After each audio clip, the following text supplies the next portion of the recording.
সুপ্রিয় দর্শক, ফিফা বিশ্বকাপ 2026-এর গ্রুপ পর্বের ম্যাচ শেষে গোল্ডেন বুটের লড়াইয়ে সবার চেয়ে এগিয়ে লিওনেল মেসি।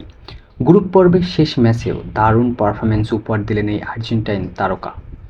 জর্ডানের বিপক্ষে ব্রেঞ্চ থেকে মাঠে নেমে চমৎকার এক ফ্রি কিকে গোল করে নতুন রেকর্ড গড়লেন।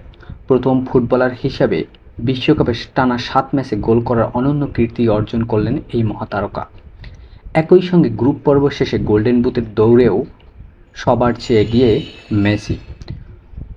গ্রুপ পর্বের শতভাগ জয়ের রেকর্ড নিয়ে মাঠ ছাড়লেন আলবিসেলেস্তেরা, আর এই নিখুঁত পথ চলার প্রধান সারথি হচ্ছেন মেসি।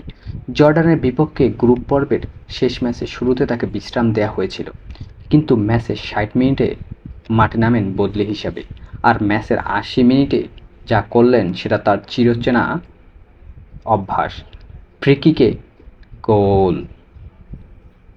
আর সেই গোলেই যেন রেকর্ডের পাতা উল্টে গেল। বিশ্বকাপের ম্যাচে টানা 7 ম্যাচে গোল করা অনন্য রেকর্ড করলেন মেসি।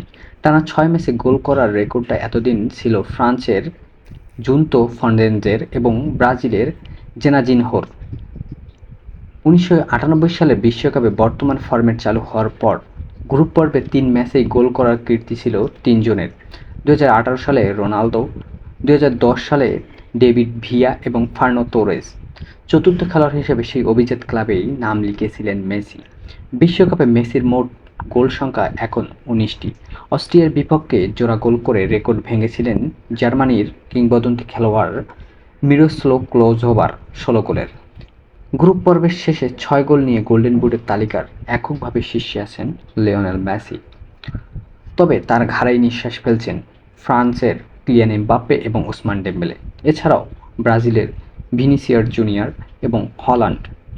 একই সাথে এই 4 জন 4টি করে গোল করে তাদের অবস্থান জানা দিচ্ছে এই বিশ্বকাপে।